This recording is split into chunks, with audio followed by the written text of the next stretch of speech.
live on Restream, going live on Clubhouse. Happy to have you guys with us, and welcome to Nonprofit Chicos. I hope everyone had an amazing Thanksgiving or Friendsgiving or family reunion, whatever you want to call it. In any event, this time of year is good to spend time with family and catch up and connect. So I hope you had that opportunity this week. Very much so. Good morning, Janice. Good morning, Tanisha. Hope you guys had a good holiday week so far. It's just getting started. Today is Small Business Saturday. Good morning, Coach Coop. Good morning, Jamila. Happy to have you guys with us. Hope you guys had good holidays.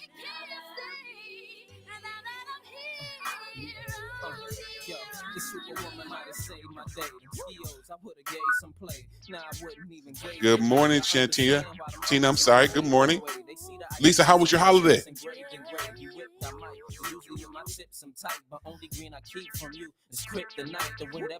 You're still on mute. Can you hear me, Lisa? Can you hear me? They gonna have to put me under the jail. You probably hear the details that I be in everything from layers to CLs. Yes, I'm here. Hi, I'm sorry. No worries. Yes, it was a beautiful holiday with family, and good morning, Gerald. And I really hope everyone had a nice holiday as well. Absolutely. Good stuff. Joe, good morning. How was your Thanksgiving, sir? Good morning, people. Thanksgiving was good. Didn't overdo it. Still feeling good. And it was a good time. Good time. Family. Great food. My wife threw down as usual. So definitely very enjoyable. So why are you trying to throw out there that you ain't overdo it? You think some other people don't overdo it? Is that guilty conscience talking over here? Absolutely. We live in a culture of gluttony. So what? Some folks had a couple extra pieces of sweet potato pie. So what? It's our choice. That's our prerogative. As people left our house, I was like, listen, when you think you've taken enough food, take some more. Oh, you want it all out of your house, huh? Get it out. I don't need turkey sandwiches 3 days down the line. I need everything out. Joe, you're spoiling the spirit of the season, brother. You're spoiling the spirit of the season. My wife only know how to cook for an army. Well, that's what Thanksgiving is. It's all right to have a little celebration, a little gluttony just on that one day of the year to share the feast, as we like to call it, the feast of Thanksgiving. Listen, I'm all sampled out, dude. I was doing Thanksgiving pre-samples for 3 days prior to Thanksgiving. We'll see. So then when Thanksgiving hit, I had enough samples. I had enough. See, you telling on yourself. That's what it is. You're telling on yourself. We ain't got nothing to do with that. Well, I had a good Thanksgiving, and I'm happy to hear you guys did. Say it again, Joe. I said I'm the official taste tester, man. You're the taste tester. So, while we're on the subject, everybody drop in the chat, what was your favorite dish with your family this week? All of us have different things that we like. So what was your favorite dish that you had this weekend or this Thanksgiving? I'm sorry. For some of us, it may just still be the weekend because we're still, as Gerald mentioned, we're still laboring in the love of those goodies. So I'll start it off. So my wife does an amazing sweet potato pie, and I know that's probably sounding somewhat cliche, but she really does an amazing sweet potato pie. And what else I love deviled eggs. I guess I like a lot of stuff. Being a pescatarian, I guess vegetarian, I have some areas obviously where I don't indulge, but it doesn't take me away from anything. I'm not PETA vegetarian, not hating on anyone else's practices, but I have no problem with a little bit of gravy spilling on my rice sometimes, so that's okay with me. But Gerald, what was one of your favorite dishes this weekend or this Thanksgiving? So my wife makes this black rice, which is official, and then I put this stuff called pickles, and then with the pickles, then mix with this turkey she made, that beast mode. That together was the favorite. Awesome. And then she does this cornbread with real corn in it. Yes. Killer. Yes. We had some of that as well. We definitely had some of that. Lisa, what were some of your favorites this week for Thanksgiving? Does your family have any signature? Yes, I would say the sweet potato pie was delicious. See, Prepared for my cousin. So see, yeah, that was like see. the favorite from everybody. Yes, Everybody loves a sweet potato pie. And look, yes. and everybody has their little twist on it. So I'm big on consistency. So I like the flavor, of course, but then consistency is important to me. So having that, that I don't know, I don't like it too mushy. I like to have a little firmness to a sweet potato pie. So we can get into the debate on it because it's different for everybody. And while we're here, can anybody jump in the chat or spit up here? What is the best side? What's your favorite side for Thanksgiving? So we got our mac and cheese folks. We got our greens folks. We have folks that are in the mashed potatoes and gravy. I'm from South Carolina. I'm all rice all the time. Probably when my face is looking so round here on the screen. But what is your favorite side? If you want to chime in and tell us what is your favorite side for Thanksgiving, don't be shy. Come on, let's see. So mac and cheese. There you go, Janice. I love it. Mac and cheese. That literally. I have a couple clients that I do social media posts for. So that was an ongoing trend I use this week to kind of get the debate going. And people be serious about these sides. Anyone else? Mac and cheese, rice. There you go. See, broccoli, rice, and mac and cheese. Thank you, Tanisha. Keisha, what you got? Good morning. The stuffing, mac and cheese with cranberry sauce. Now here goes another debate. I'm starting stuff this morning. Is it stuffing or is it dressing? And then what's the difference? So how many people can ride with me on that now? See, we call it dressing. And I've heard some people describe as stuffing is when it's inside the bird, but dressing is when it's cooked alone. Any commentary? Gerald, Lisa, any feedback here? So my mother cooked it. My mother used to cook it in the bird and out the bird. Absolutely. Right? Yeah. She stuffed it in the bird, then it was outside. So it was stuffing dressing. Stuffing dressing. Right. Look, I like to call it good. Whatever you want to call it. I like to call it good. And there's different ways of doing the stuffing. So it's all up to you. It's all up to you. But anyone else? Favorite sides? I see some good stuff in the chat here. So we got our I didn't see anybody put the greens in here yet. Got the rice. Tanisha riding with me on the rice now. And it's dressing, Tanisha. There you go. Right? That's what I'm saying. Anybody else? Your favorite sides from this Thanksgiving before we get things started off today? Dressing, there you go. Made with cornmeal or cornbread. There you go, Jen. See, my wife makes it with cornbread. Some people likes it with what's like the croutons or the toasted bread. But in my house, we definitely are a cornmeal or cornbread family. So chime in. There you go, 100%. Good stuff. Good stuff. See, my crew riding with me this morning. Riding with me on the Thanksgiving recap here. Any other favorite dishes? So we love yams. I'm trying to think. Again, I'm a vegetarian. My wife loves her spiraled ham with the pineapples on it. And I grew up on that as a child. We also had the green beans with the smoked turkey and the green beans. Gerald, you got a lot of background sound there, bro. What else we got? Yams, sweet potatoes, casserole. Yes. So this year we usually are the host family where most of the family comes to our house for Thanksgiving. But this year we didn't do that. We did a Friendsgiving with some of our good friends down here in North Carolina. And we, shared different dishes. So we brought several dishes. They obviously had multiple dishes. A couple other families came with their dishes. And it was interesting because we had a conversation about, different cuisines. And so one of the ladies who was there was from the islands, and she talked about sweet potato casserole as well, or sweet potato casserole, I believe she said. And then we talked about so seafood. Gerald, y'all didn't have the seafood this year. I know you talk about a special. So I usually make that. And okay. I was out this year, man. I was, had a situation. Had a good friend of mine pass away the day before Thanksgiving. Right. And was in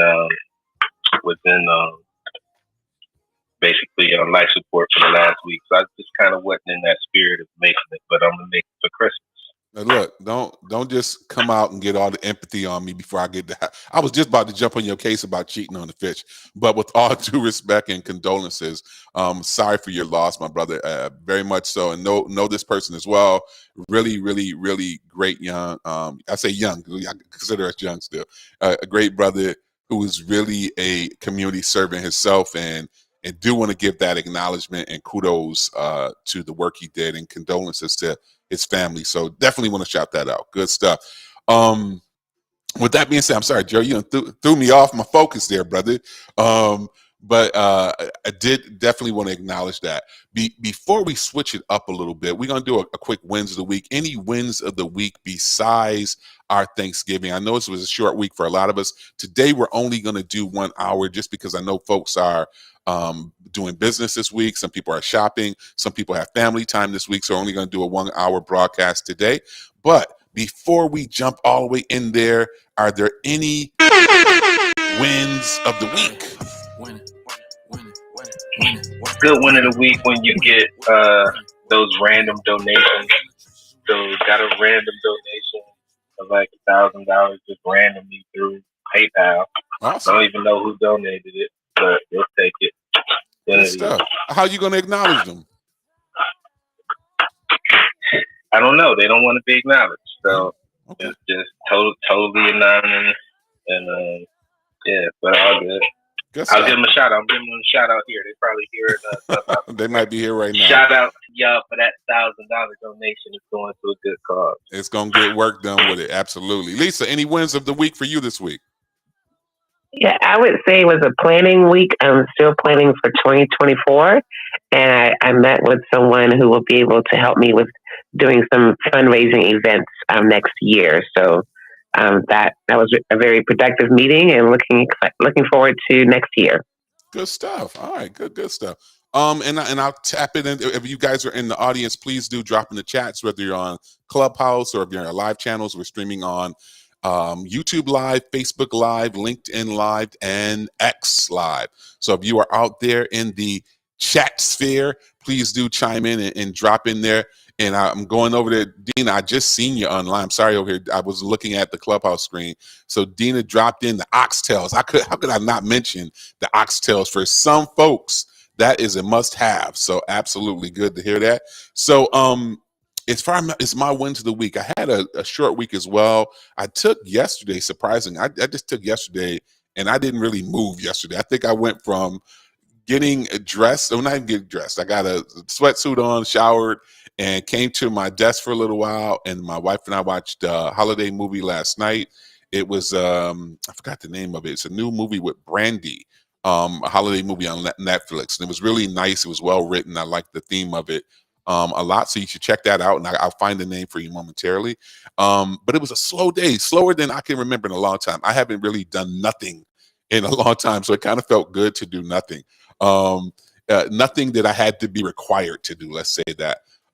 This week was a good week, though. We actually launched our first in-person session. That we have a new facility, and I've told you guys a little bit. I'll do a formal announcement next week. Our new facility is called the Brand Lab, and the Brand Lab is MSI Brand Lab. It's a place where small business owners, nonprofits can come, and we literally are focused on building your brand. I'm extremely excited about this, first of all. So that's, a literal and figurative win. And I can't say enough about it. Like I said, I'll formally announce it sometime next week.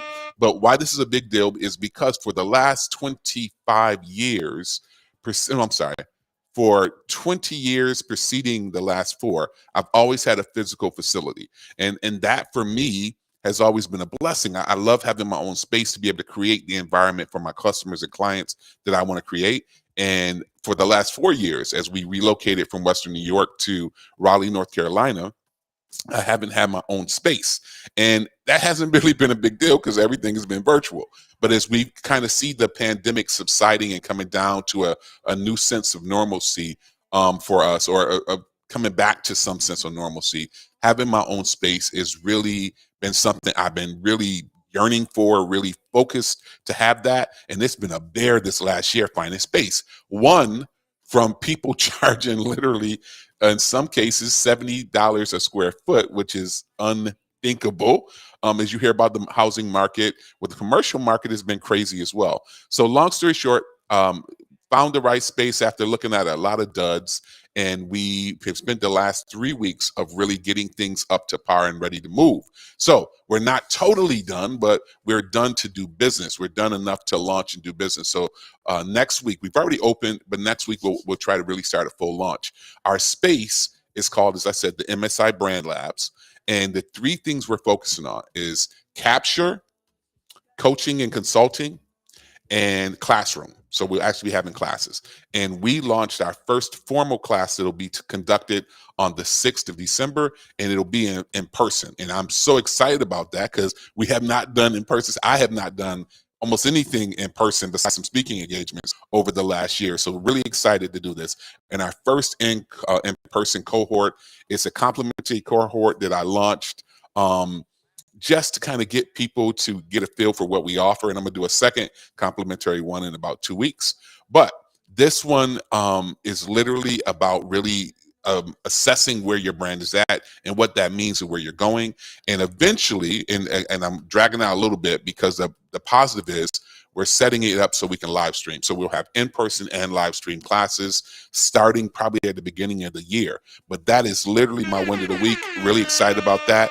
And the other part is at the beginning of the year, we'll fully launch, because Team Jenny Bean has a space in our facility. So we'll be formally launching the physical iteration of Team Jenny Bean in North Carolina, and I am super stoked about that. So good morning, Amit. I see you stepped in the room. Good to see you here, brother. How are you doing today? Hey, how's it going? Good stuff. That's good. Doing good. Good stuff. And they had a couple other people come in the room. Maybe shout them out again. Keisha, good morning. Lanique, good morning. Angelo, good morning. Leslie, good morning. Happy to have you guys with us. Hope everyone had a good holiday. Amit, did you do any holiday celebration for Thanksgiving? Was it any? I know you did talk about some family time coming up. So what was your Thanksgiving like? I don't even know if you support or any iteration of it. Oh yeah, no, Thanksgiving was actually very good. No, I do celebrate Thanksgiving. I think obviously Thanksgiving has a little bit of a checkered past, right? To put it lightly, right? But at the end of the day, in my mind, it's just really a point to get together with family and friends and just really express some gratitude. You know what I mean? And so no, I did actually. And I'm actually here on the West Coast visiting my sister here in Seattle, greater Seattle area. Awesome. And it was nice. It was nice to see, do it with. Usually when I'm back home in upstate New York, it's a little lower key. You know what I mean? It's not. I still do some stuff, but here it's actually a full blown family experience. We got my sister and her family and the kids and nephews and and the greater family too. So it was a lot of fun and it was just nice to just the highlight of my trip. There's been a couple of highlights, but so far the highlight of my trip was I get to meet my nephew for the first time. He was born in awesome. 2022. Yeah, May of 22, and so we've done FaceTime and stuff, and we've done all that, and so. But there's nothing like being in person. So the Zoom is great for that. But I want to meet my nephew in person. He's a great kid, and he's funny. All those cool things. I'm a proud uncle. But no, I did have a good experience, and it was actually a lot of fun. And I hope everyone else did as well. It's a nice opportunity to spend a couple days again, family, friends, and I hope people were able to do that. And I know that the times are difficult for a lot of people, right? It's a tough year, economically, all these things, right? But there is still things to be thankful for. So I hope that people were able to find some things to be thankful for and express that and try to have a little bit of downtime and enjoy themselves a little bit. Absolutely, Amit, and thank you for sharing. I'm really happy to see you get to spend that family time because you share here often, but I know personally that you don't always get the time around your family. So I'm really, really happy for you, brother. And I know it means a lot. And as you even hear us talking about some of the connotations, I know people who they say they don't celebrate Thanksgiving, and for many reasons, I can see the connotations and the historic plights of people who have been.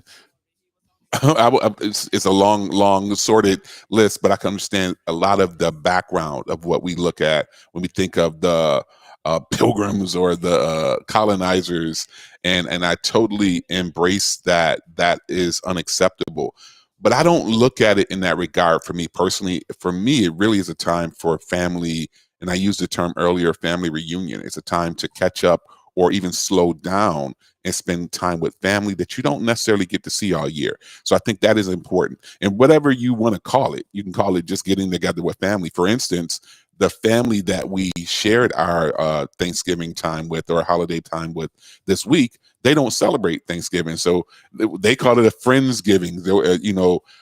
One thing I want to take out of it, though, and I want to just mention this, is that however you look at it, I hope the perspective is taken on gratitude, right? And I don't know if you guys, Tiffany's not here yet, or if she's going to be able to make it in this morning, but Tiffany put out a really good email this morning, and she does emails typically on Fridays and Saturday mornings, and she keeps me on point. So we do our mass email on Saturday mornings typically, and I did one earlier this week, but her email, and I wish she was here to speak on it. Good morning, Jessica. I see you coming in there, down there.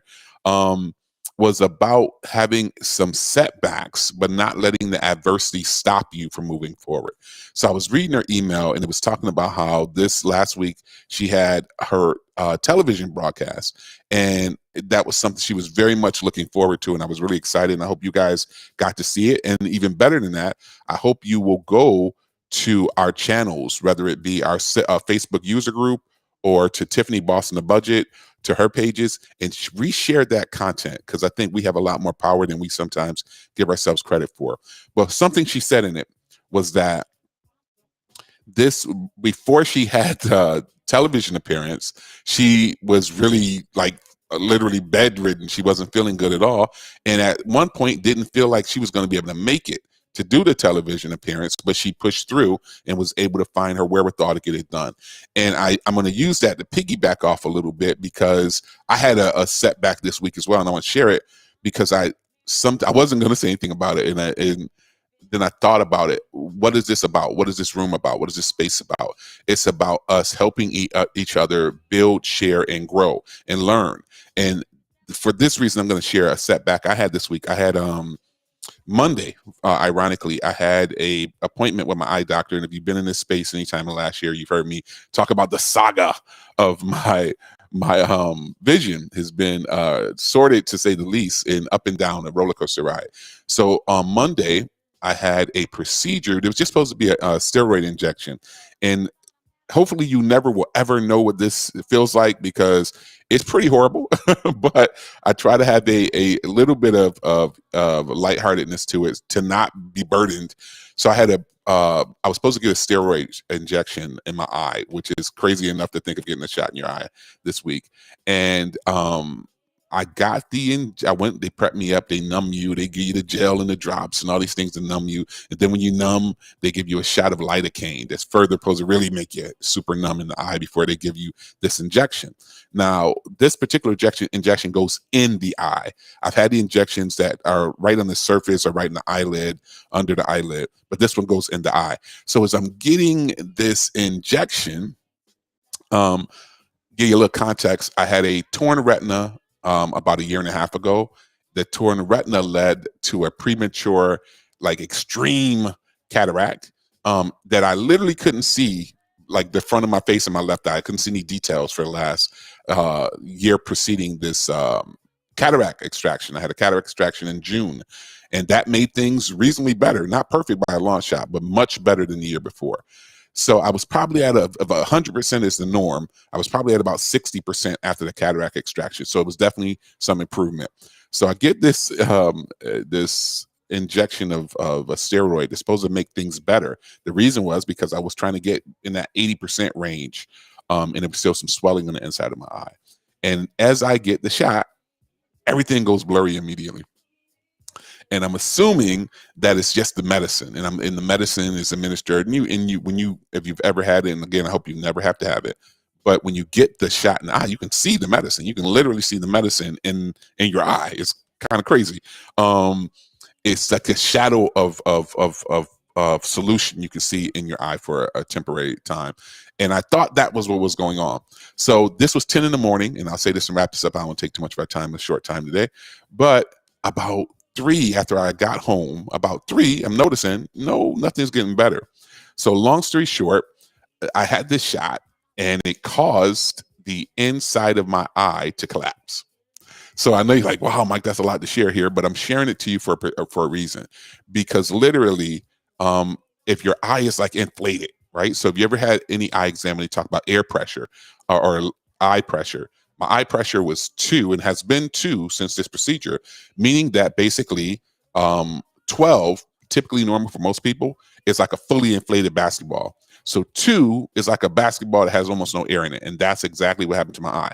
So now I have to be prayerful and faithful that my eye will hopefully reconstitute. But right now I can barely see anything but colors and shadow images out of my left eye. And I'm sharing it, not for empathy, not for to bring the mood of the room down, but I'm sharing it more so because I've been going through it this week a little bit, literally, to say the least. But what I realized is that in the midst of the challenge, in the midst of the stress of things, that sometimes that's exactly when we gotta get our mind right, for lack of better terms. So again, I'll round it out here, but my point being is that it's not when things are perfect that we do our best work. Sometimes it's when we face the heaviest challenges. Sometimes it's when things are the least perfect that there is our breakthrough, our moment. And I hope that you all can take that little bit of tidbit out of that about gratitude, because I had to really exercise gratitude this week because I've been feeling some type of way. But I know that I have an assignment. And whether I have sight in one eye or 2 eyes, or one leg's working and the left leg's not working, I still have an assignment. I have work to do, and it's not going to be stopped, or the work need will not stop because something's happening to me. There are people depending on me. There are goals and missions that I'm working on. And I even look at this community here. So I'm going to push through. Wasn't going to do the show today, very frankly with you, but I understand it's bigger than me. It's not even all about me. But I ask for your good energy and prayers, because we're going to push through and we're going to keep it going. So with all that being said, I hope I didn't take the room energy down. My point was the power of having gratitude, the power of not letting setbacks or shortcomings or things that throw us off our rhythm to stop it. And that's what Tiffany's email is about. And I thought that was a great point to share. How many people have, if you put in your chat or raise your hand, how many people have really prepared for this Giving Tuesday? Because that's what I want to chime in here. Some really last minute tips for you to execute and to enhance what you're doing for Giving Tuesday. Amit, jump in. I saw you come off mute. Well, it's just 2 quick things before we get to Giving Tuesday. One is, I would agree with you. I would definitely take a look at Tiffany's interview. That was fantastic. I thought that was great. Oh, absolutely. And, I've visited Baltimore. I'm down there once a year, as you guys know, and I know that station, and so that's a pretty big deal. You know what I mean? So it's good for her, and the content actually was fantastic, right? If you're really thinking about giving, see, in this room we know what to look for, right? Because we've been talking about it and everything. But there's a lot of people, the mass of the people, like, don't know anything about this stuff. So it was really a nice primer, you know what I mean? On like, okay, what do we need to do? So it's really kudos to Tiffany. Take a look at it. I viewed it on LinkedIn, and I thought she did a great job. So I'm sorry she's not here. Maybe she'll be able to come. So that's one thing. Second thing, Mike, appreciate your story about your eye. Hope you feel better. The thought of a needle going into my eye is like it was hurting me to hear you say that. Right. You know what I mean? Right. I know it's necessary, obviously, and the fact that you were saying that you can see the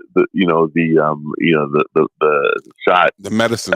You can see the fluid going. That's got to be a little freaky. Yeah. So look, well, to that point of me, and again, to say this, and move on for me to move on. You keep on talking about what you're talking about, but my insurance fought against approving this shot for almost 2 months. So, and I was not looking forward to the job, but to get it and have the results I get is, it's a little off-putting to say the least. Yep. No doubt. And no doubt. No doubt. So that being said, it's just it's one thing if your knee is hurting and a procedure doesn't work on your knee, right? Right. You know, you think one thing, but that's horrible too, right? You know, any part of your body, absolutely, particularly the eyes. So I just want to say, keep us updated and hope everything. I'm sure it will go well, but just hang in there and let us know what's going on with that. And just one quick thought on Thanksgiving, and I think I guess the way I look at Thanksgiving, and again, I'd love to hear other people's thoughts on this or whatever, is I'm not really celebrating the negativity of the past of what Thanksgiving was. You know what I mean? I feel like, and listen, people have the right not to celebrate it. I completely respect that. I'm okay with that. It's a free country, and I just feel like, you know what, I'm celebrating. I'm sort of in my way saying that that's not right. And I'm going to reclaim what Thanksgiving is, right? Thanksgiving is not only one element of it is, yes, the negativity of what happened via the colonizers and all that stuff, right? Absolutely. I'm not going to deny that. And that we need to respect that, and we need to acknowledge that. And I 100% do. But I'm not going to let people sort of push me into a corner to say that because I might celebrate that I'm doing something that's wrong. You know, again, this is just my opinion. I respect everyone's view and everyone's opinion. I choose to reclaim what Thanksgiving is to me, and Thanksgiving to me is about being grateful, showing gratitude, being thankful, and acknowledging that. You know what I mean? So I just want to say that because I think it's important to do that. It doesn't always have to be the stigma of what it was, right? Right. And we can reclaim it. So I just want to say that's how I view it. And again, that's my own personal view of it. And I respect everyone's view and everyone's thoughts on that.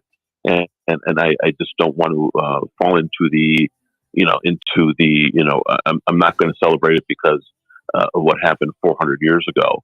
As tragic as some of that may have been. So let me add on to that, Amit, and I think your point is very relevant. And let me tell you, as I was saying, we watched a holiday movie last night, and then after watching the holiday movie, my wife wanted to see this docu series that's on LinkedIn that we've seen. Season 1 and season 2 came out.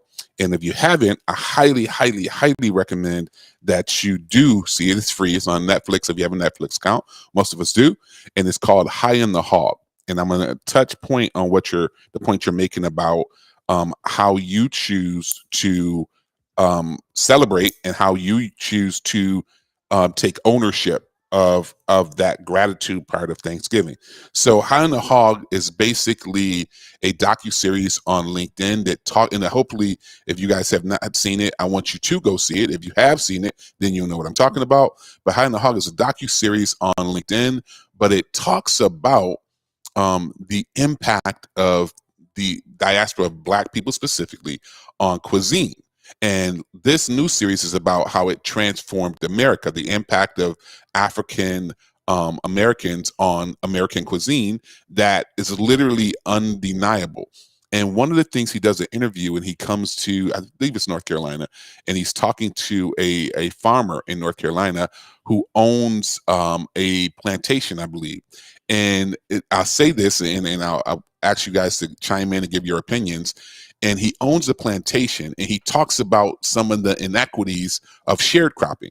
My family was sharecroppers in South Carolina before they moved to the north.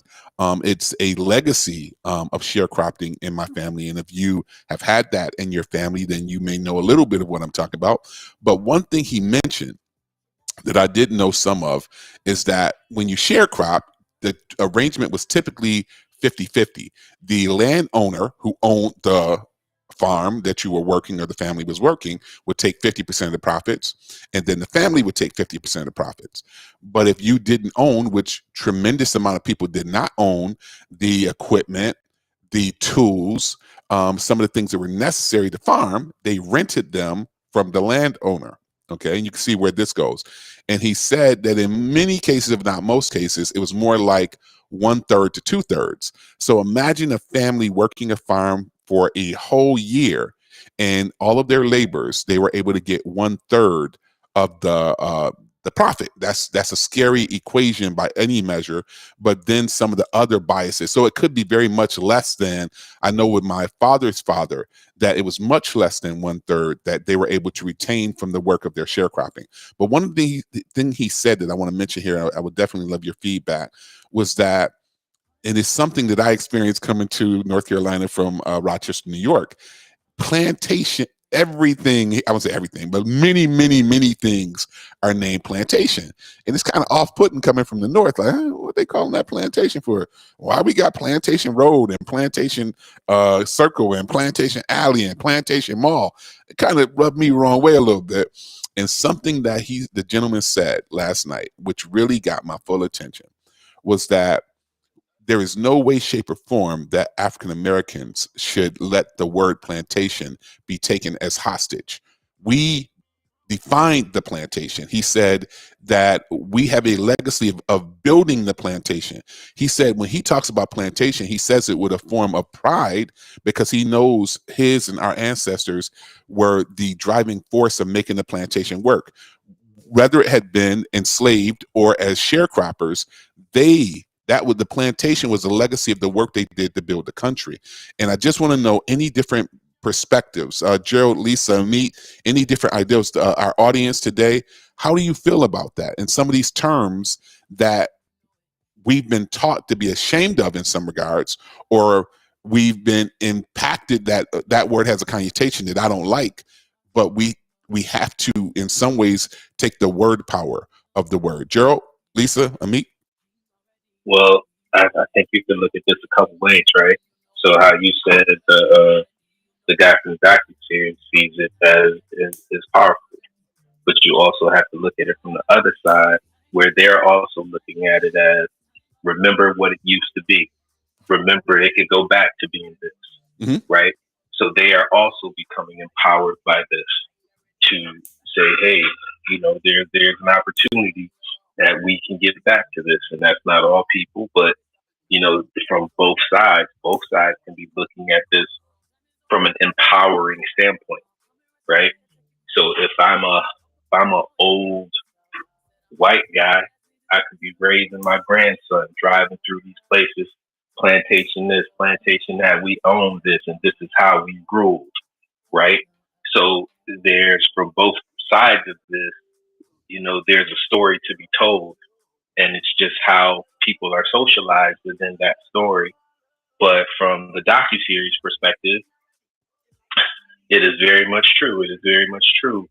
On the backs of sharecroppers and slaves, this country was built. So do we lose that because of the word, right? So, but it's a 50-50. That's how I see it. Oh, okay. No, I think that's definitely the fact. It is some perspective to it. Lisa, any insights or opinions on some of the terminology that has connotations that are not always positive, but we can't give the power away to them? Lisa, do you feel?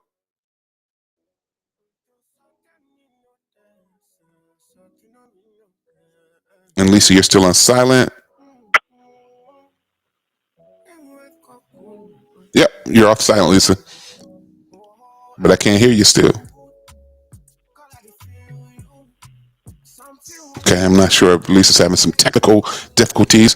Amit or anyone in the audience that wants to chime in on the impact. I'm sorry. No, Michael, I first of all, I appreciate the recommendation. We'll definitely take a look at that. Is that you mentioned it? Is that LinkedIn and on Netflix? No. It's on Netflix. Okay, and it's a docu-series. So if you haven't, I didn't know Netflix was doing TV shows yet. Yeah, it's yeah. Go ahead. So I'll look for it there. But two things real quick. One is every time I've been in Raleigh area, as you know, I'm there once or twice a year. I'll be hopefully there more going forward. Right. We'll announce something later. But I've noticed that too. There's the main road. I forget the route number.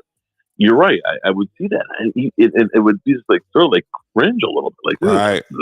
Right. But it just again, I think, and the other thing that again, as somebody who lives in upstate New York, as we all know, there's in the South, there's a lot of like references to the battles of the Civil War and different things. You know what I mean? And I just not used to that. You know what I mean? And I guess as I spend more time in maybe in North Carolina, I'll get used to some of these things. But New York, we're not used to. No, I'm just not used to that, right? You know what I mean? All these different battles. Obviously, Gettysburg, I heard this big battle. But you drive down and you see this is Fort this and this is Fort that. But it's like, wow, it's interesting. And you look it up, you're like, oh yeah, that was a fort.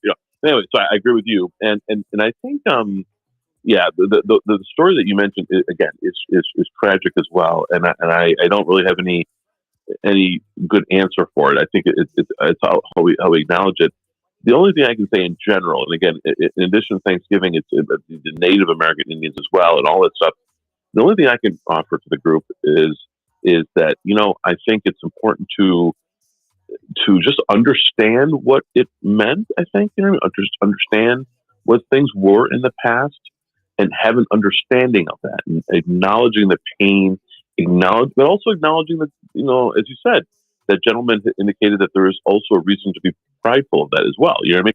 So acknowledging the whole thing and then going forward with it. You know what I mean? And to me, it's important to again, as I said, to reclaim Thanksgiving. I was referring to the fact that of the colonizers, right, with the Native American Indian element of it, And my thought was not to live in the 1600s, when they landed in Plymouth Rock, right? Right. Was to live in 2023, and despite some of the history of it, to go forward with a better way to do it. You know what I mean? And so, but you're right. History is never never easy, right? And I completely understand that. And as a student of history myself, I can completely relate with what you were just saying.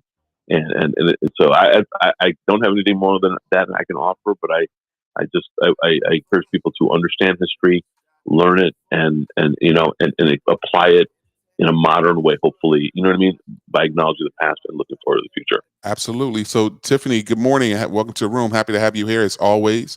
We were talking about, and Lisa's back, we were talking about a Netflix docuseries called High on the Hog, where there is a brother who's a former chef and he's a food writer, and he has a show that explores the impact of the African American or African experience on cuisine worldwide, but specifically in the United States.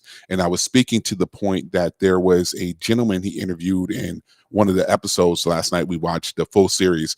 It was only 4 episodes, but he interviewed a gentleman from North Carolina who owned a farm and who was talking about the concept of the plantation and how some of us have, we're offended by the idea of a plantation. But he said he felt as though as people of color, we have a rich legacy of our bloodline, our legacy of our families built those plantations. And yes, there was a lot of negative connotations, but there also was the positive connotations of our families in our history having built that agriculture. Sorry, excuse my tongue tie. Built that land management, built that cultural heritage that comes aligned with that plantation. Tiffany, Lisa, any insights? How do you feel about that word? And do you think the word has power, or has all negative connotations, or do you think we can pull from it positive connotations for what our families have built? Some of our families. Good morning, everybody. Happy Thanksgiving. Hope you guys had a good holiday. I think what's interesting about the Black American experience is that most of our history is a lot of it is steeped in trauma. A lot of it worked and came out of pain and hurt. Like some of the great art that we have, literature, music, part of our culture is inextricably linked to the horrible experience of slavery.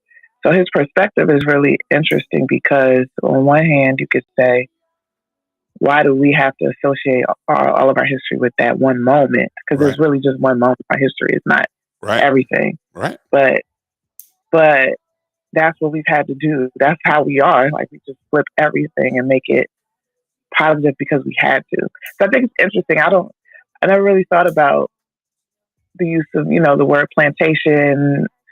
I know I would never get married in one or anything like that. I don't know if I would visit one. Like, Right. 'cause to me, like, revisiting trauma is not, for me, that's not an enjoyable experience, right? But for some people, they need that. They need to connect to their history. So I don't think there's a right or wrong answer, but I just think no matter what, we need to have the context. We need to know. The one thing I do agree with is that we can't ignore a part of our history because we're repeating some of those things right now. And if we ignore our experiences of our ancestors, then we're going to repeat a lot of what we had to encounter. So that's the only thing I would say. But I think each person has to, they have to internalize it in their own way. Or interpret it in their own way. Absolutely. Lisa, Yeah. any feedback, any thoughts on the connotations of the word plantation, for or against? Do you feel like it's a word that should be erased? Do you feel like our families built those plantations in many cases, so it shouldn't be something that we have to erase?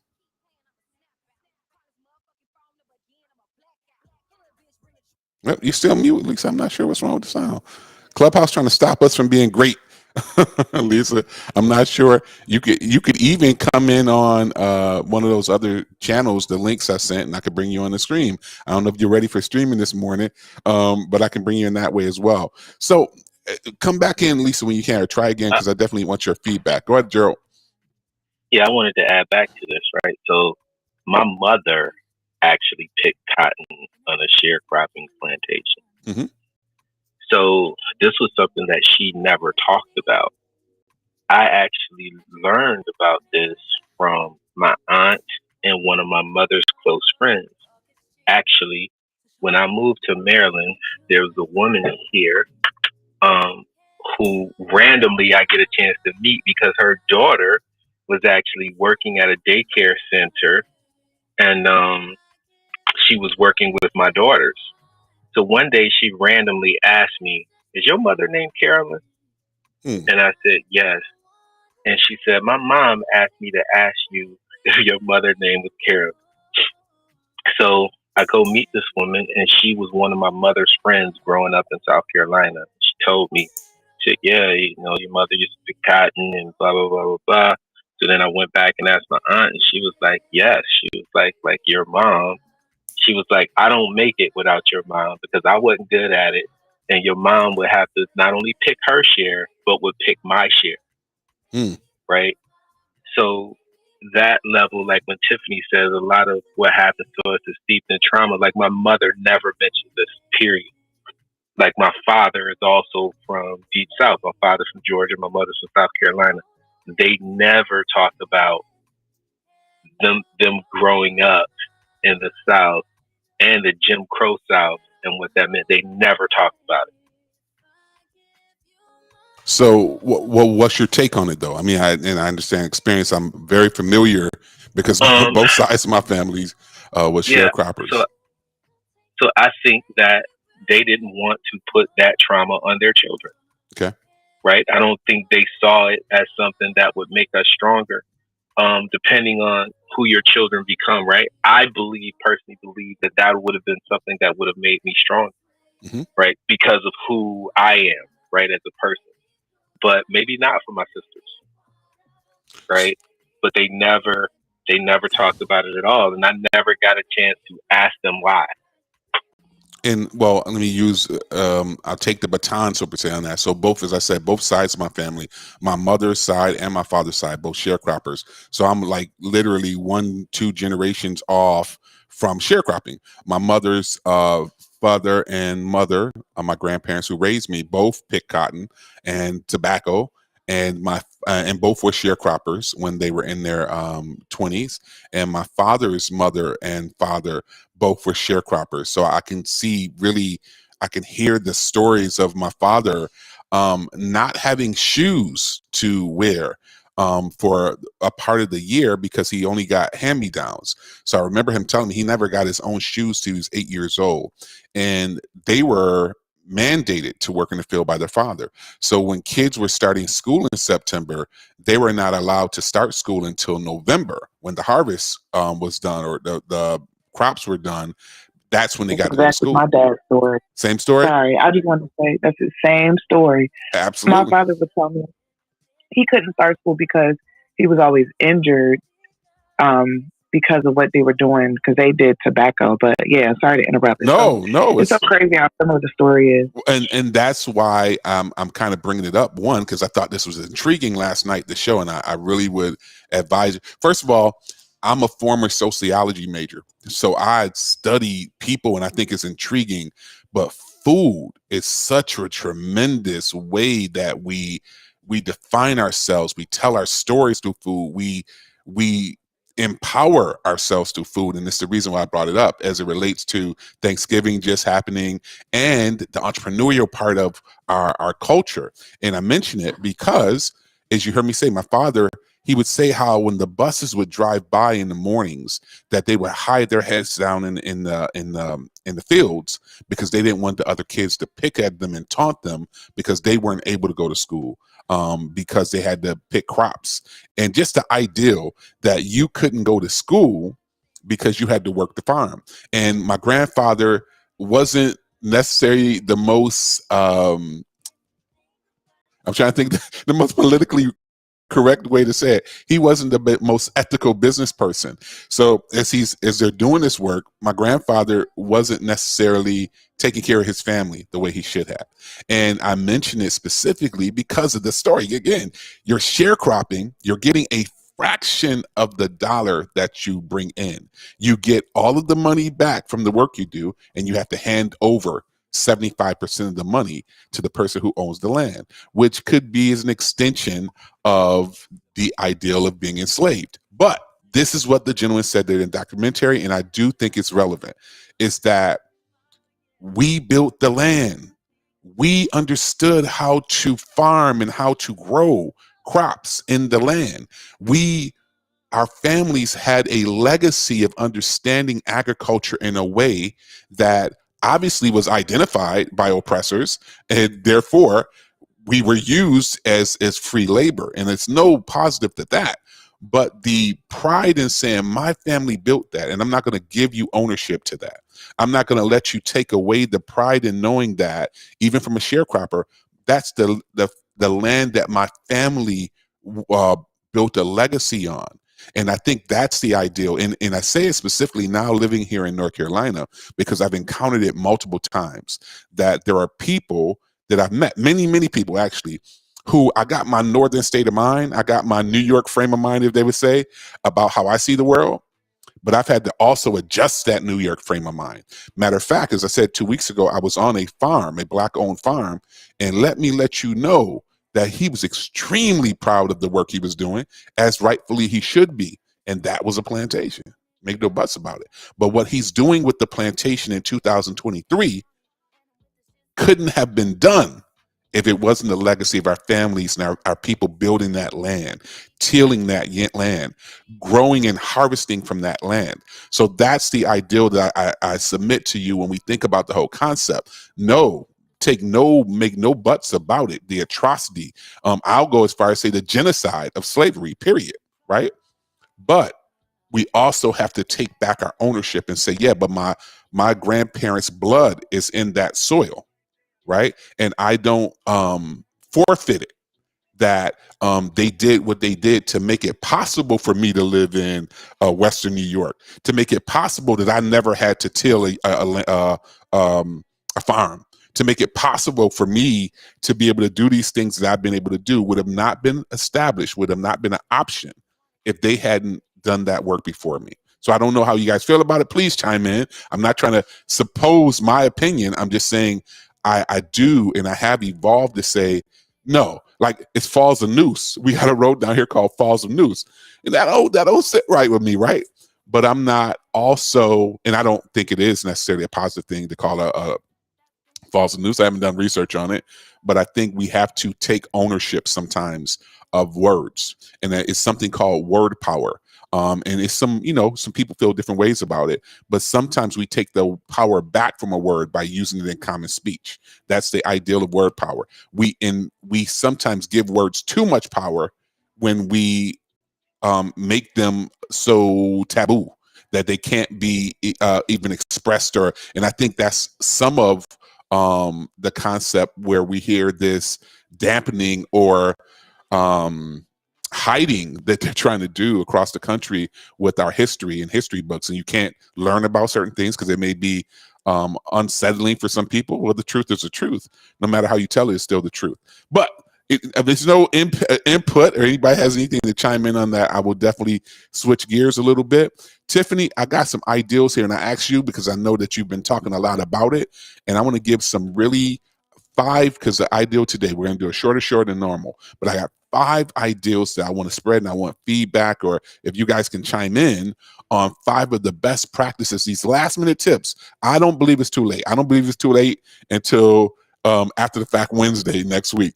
So chime in where you see necessary. Number 1, leveraging social media stories. Social media stories and the platforms like Instagram, Facebook, Snapchat offer a dynamic way to engage with your audience. They're immediate, they're visual, and they have a sense of urgency. 2, this is for Giving Tuesday, you guys, if I didn't make that clear. 2, utilize email countdowns. Really use all of these days leading up to Tuesday. Don't wait to Tuesday. Every single day is something that you can build the momentum or give people. People don't have to wait to Tuesday to give. Tuesday's a culmination of giving in this whole campaign. Number 3, engage with peer-to-peer fundraising. If you have not, offer people, look at some different options to do some peer-to-peer fundraising so you're not carrying the weight all by yourself. 4, offer matching gifts. Are there organizations, or even you can say, listen, I'm going to personally match this $1,000. If you guys can do 1,000, I'm gonna match it with my own personal money of another 1,000 because I believe in this cause so much. And this isn't coming from the nonprofit. This is coming from my personal money at the very minimum.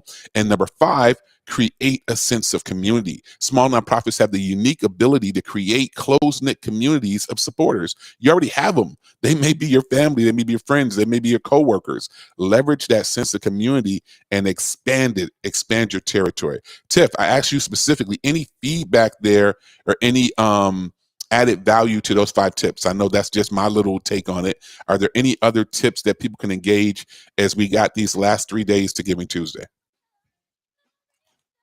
I thought that was perfect, Mike. I really like number 5, create a sense of community, going live, sharing testimonials about the work, because that's how people connect to you. They're not connecting to you because it's Giving Tuesday. Right. A lot of people may not have heard of it or just don't quite understand it.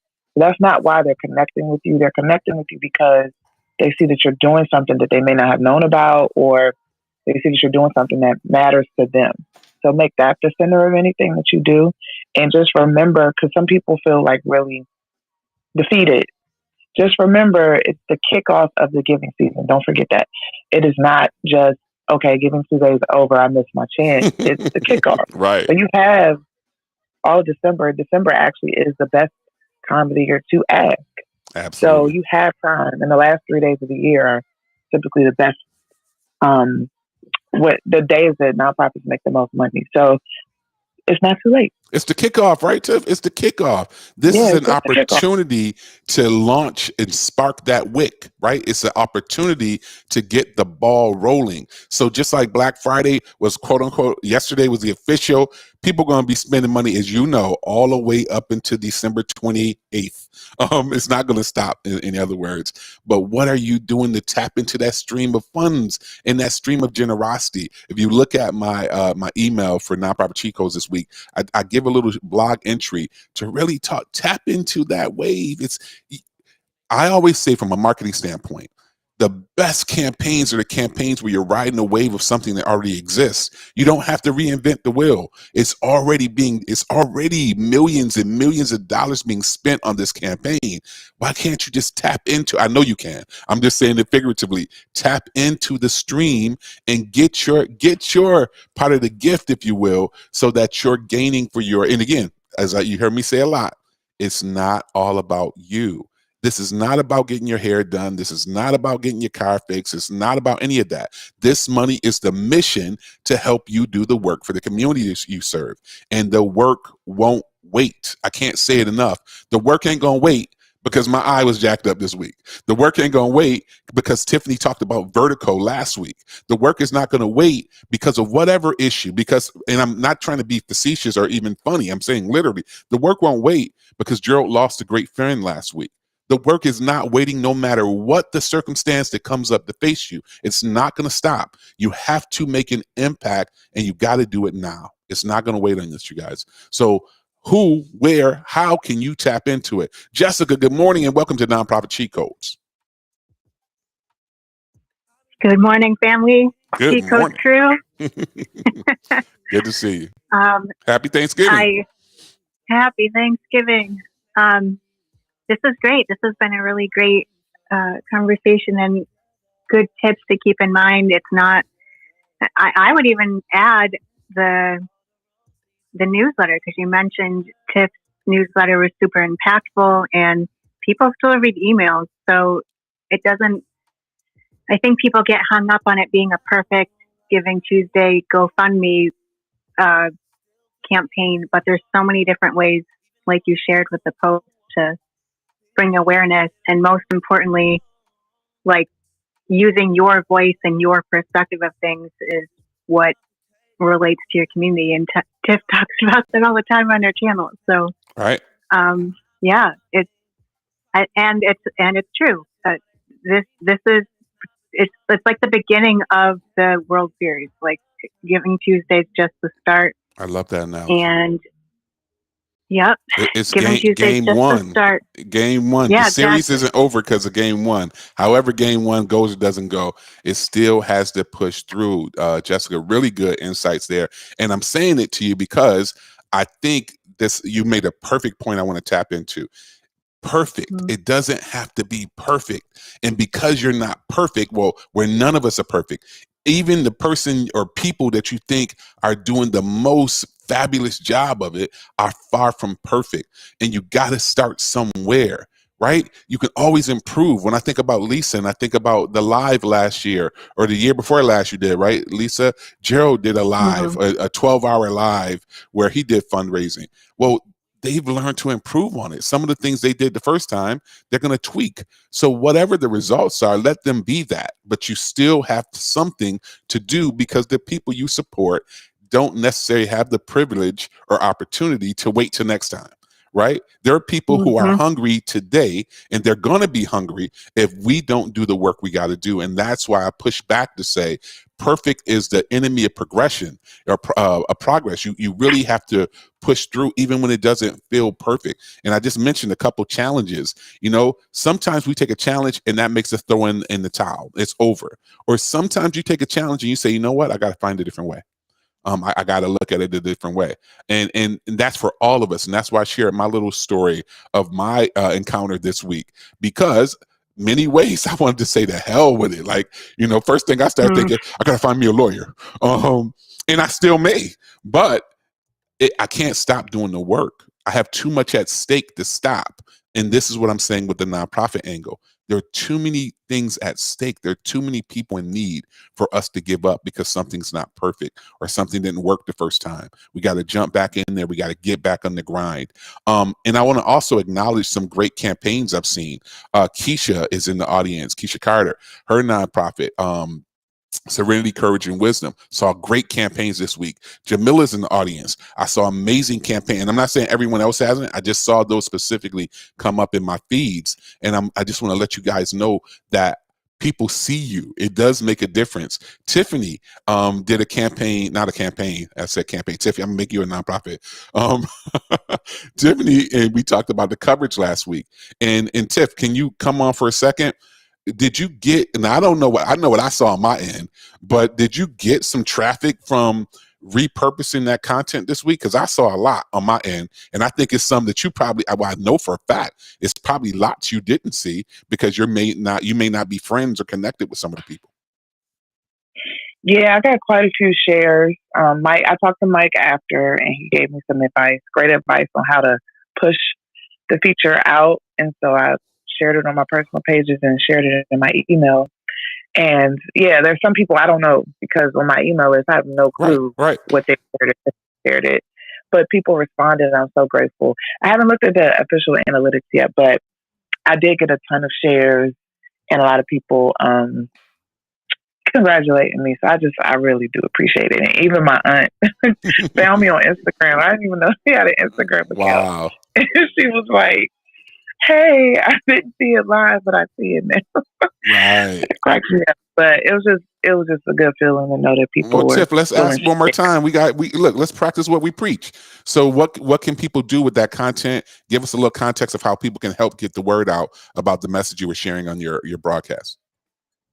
Sure. So I was featured on WBAL TV in Baltimore last Saturday to talk about safe giving tips. And the goal of me doing that is for me to encourage people to give more, because there's all this talk about people losing trust in nonprofits. And with the giving season, I don't want to lose that momentum, especially for small and local nonprofits. So my goal is to get on TV and encourage people to give. So I gave safe giving tips, and I asked people to share it on my social media. So right now it's posted on the WBAL website, but on my channels, it's on my Facebook, my Instagram, my LinkedIn, and it's also on my YouTube channel. So you can use any of those channels to share and just spread the word to encourage people that, nonprofits still are doing great work out here. Absolutely, 100%. And to that point, this is a platform. I know you guys have got more in the talk show format and just listening to us, but you, of course, come up and share, come up and talk about what you got going on. Look, if you don't, that's your bad, right? This is Small Business Saturday, and even though we're nonprofits, we are businesses, no ifs, ands, or buts about it. But I just want to highlight, or at least mention, make sure you are supporting a business today in your community. Let's all make a commitment to at least spend some of that money, some of the money that you're spending, make sure you're spending on a local business. This is Small Business Saturday, and we should be celebrating and pushing it just as hard as people who are for-profit. I'm a for-profit business, and we have a nonprofit. So today, and I'm sharing on my different platforms, because we have our own facility now and because we are live and open, we are able to do some things we haven't been able to do in a long time. So one of the things I did for Black Friday is I launched a 40% off our professional headshots. So people can come down and get 40% off a standard professional headshot where I will assess and take the best shot of you to make that profile pop or make your page pop a little bit. And you can't deny it because pictures are critical. Pictures are a language now. It's not just, oh, you look cute. It's actually a language that people communicate with. And if people don't see pictures that look reasonable, believe me, they will continue to stroll. Number two is that I offered, as you heard me mention at the top of the show, is that I offered a complimentary branding cohort. And I think I got maybe 2 seats left. This is all local stuff. So if you're in the vicinity, you can still come down. But this is all local to the Raleigh area. Most people I have are within 2 hours. That'll still come in. I got 2 seats still ready or waiting for that. And if you go to my channel, social media, and my website, msibrands.com, I still have 2 openings. That's December 6th from 6 to 8. We have a live in-person brand building session. It's going to be 2 hours, and it's going to be food provided. So I'm even feeding folks. I'm going to give you the information, and I'll feed you. And if you are interested in your local, please go to MSI Brands or go to any of my channels, and you'll see links there where you can participate in that. I'm giving back. I'm giving for the season. It's the season of giving, but I'm also giving the gifts. So with all that being said, Tiff, we didn't get to ask you, what was one of your favorite dishes or side dishes for this Thanksgiving? I can't. Did you have to take a? Well, the combination of food on Thanksgiving is my favorite combination. I rarely eat it any other time. What was it though? Can't. Give me 2. The combination of fried corn. Fried corn. Fried corn. Uh-huh. Sweet potatoes. Dressing. And Tiffany, I said 2. Just joking. I'm just saying. Jessica, what were 2 of your favorites, Jessica? What were 2 of your favorite side dishes this Thanksgiving? I'm saving you, Tiffany. I'm saving you from having this. Thank you. I was a big fan of the mashed potatoes, Okay. for sure. And what I didn't make but wanted to make is well, do a test run is a purple sweet potato pie variation. What's that? So, well, purple sweet potatoes. I Oh, think it's Hawaiian. yes. I didn't hear you say purple. Yeah. Yes, a purple sweet potato pie. We had one last year. Yes, Oh, absolutely. My wife made one last year. Ironically, yes, we did have a purple sweet potato pie, and it actually didn't taste any different. Looked different, maybe slightly scary, but but yes, no, that's interesting. So, you like sweet potato pie, Jessica? I'm gonna be biased here. You like sweet potato pie? I do like sweet potato pie. It's not something it's because of other friendships and people I've met along the way that I have other side dishes. Go ahead, Jessica. Don't let the black guy shame you for you like a sweet potato pie. You ain't got to be a African American and like sweet potato pie. You allies. I'm just joking with you, Jessica. Yeah, good for stuff. sure. And then in some Friendsgivings, I really like beets, and I had a friend that she just had a way she made them with the golden and red beets with coconut cream or something. That was always really nice. Okay. You start to blend cultures and go to Friendsgivings and pick up different taste buds. Absolutely. So I think that's how I came to like sweet potato pie. Well, no, and I think honestly that it's funny you say that because we had we said kind of a Friendsgiving for our Thanksgiving this year, and we shared with our friends a couple friends that we met down here, and there were some different flavors and different taste palettes were brought to the table. My friend's home that we went to, they are Muslim, and his mom made a bean pie, and excuse me. And if you haven't had bean pie before, the texture is very similar to sweet potato pie. It's a little different in taste, but it's not bad. And I've had bean pie multiple times in my life. But just being introduced, like monk fruit or the red bean. No, bean taste. Funny enough, I believe they make it out of navy beans, but it's sweet. It's not bean. You would never think bean to have it. It's very similar to sweet potato pie. But the point I make is that opening your mind, opening your palate to different experiences, and knowing that we all bring something to the table, right? And not being afraid to open your mind in your palate or your mental to different perspectives. And I think the reason I mention it because I hope that's what we're doing on this platform. We hope we're exposing different ideals. Nothing is telling you have to think it anyway. You think it the way that works best for you. But we are far more richer when we expose ourselves to different frames of minds and different perspectives and doing things. And I really appreciate you guys for it. And I obviously, because this season, we didn't get to say it last week as much, but I just want to tell you personally, thank you for taking this ride with us. Thank you for showing up when you show up. Obviously, some people are here every single week, and I know it's not always possible. And we are planning on expanding our territory. We're going to focus a lot more on some of our other broader channels for the new year.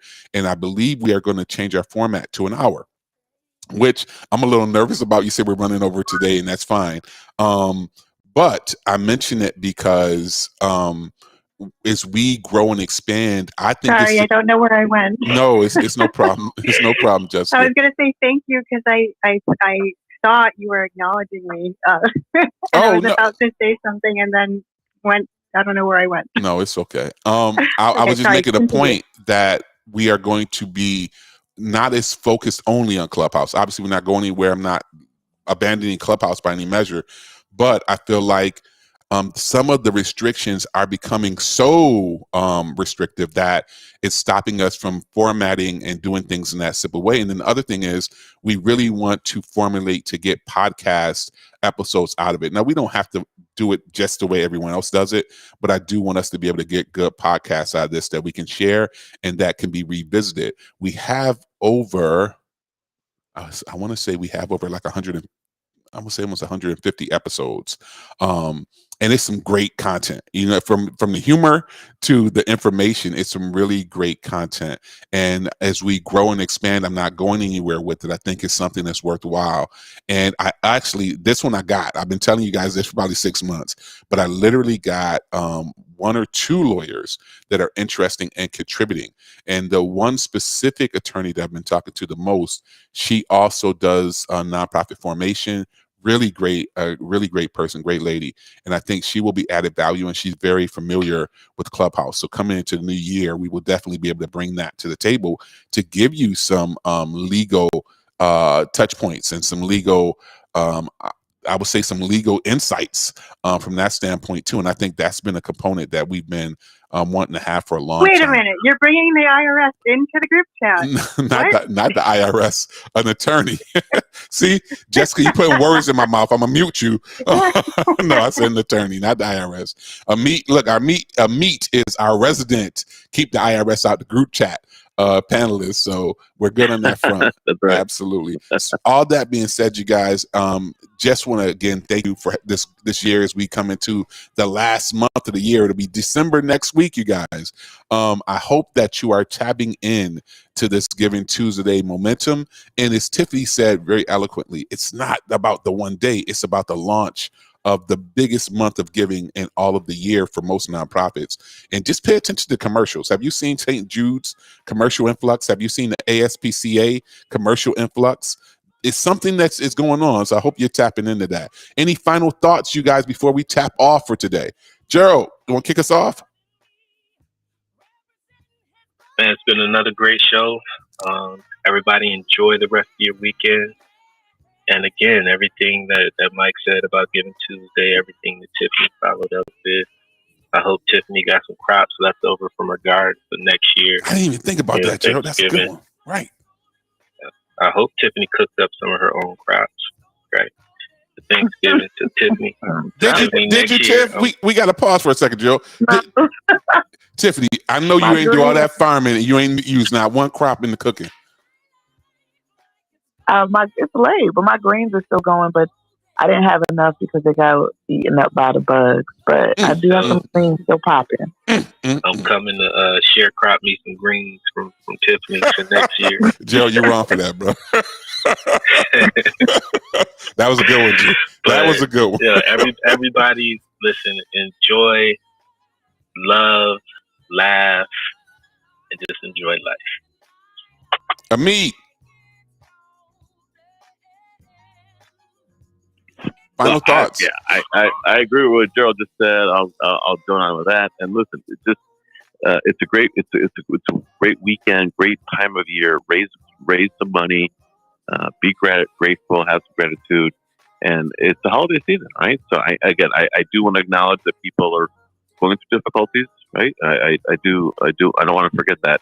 But listen, let's try to have a good holiday season and do some good stuff and good content and good information from this room. So have a good rest of the weekend. I'll see you next week. Take care. Tiffany, Lisa. I don't have much else to say. Amit and Gerald, you guys said it all. You said it all too, Mike. So I'm just always grateful for this platform and to be able to connect with y'all in this way. And take care of yourselves. And I know, like Amit said, it's a hard time of the year for a lot of people. Right. So my heart with everyone, just praying for everyone. Absolutely. I'm going to chime in for Lisa. Lisa says, wishing everyone a blessed weekend. Good stuff, Lisa. We appreciate you. Jessica, you want to give us a final thought before we tap out? Yep. My final is giving doesn't have to just be monetarily. There's plenty of ways we can support and champion each other. And I've been grateful to be part of this community with you guys. And let's keep finding ways to be visible. Absolutely, you guys. And my final thought is gratitude can transform common days into Thanksgiving every day, turn routine jobs and routine efforts into joy, and change ordinary opportunities into blessings. And that's William Arthur Ward. So I just want to let you guys know again, we appreciate you. Make sure you're really cherishing your friends and your family and even your organization, your mission this time of year. It's really important, you guys. We appreciate you. We really, really see what you're doing in many cases. And you guys tell the story more. You got to tell the story more. We are all storytellers, and we all have the ability to tell the story, especially of those who may not have the same voice and the same platform. Have an amazing weekend, and make sure as much as you are shopping, you donate, support a small business this Small Business Saturday. Give a little bit of coin to a business in your community that's a small local business. We appreciate you. I will see you next Saturday at 11 a.m. Eastern Time for Nonprofit Cheat Codes. Make sure you visit our website, www.nonprofitcheatcodes.com. Until next time, be safe, be blessed, and be intentional.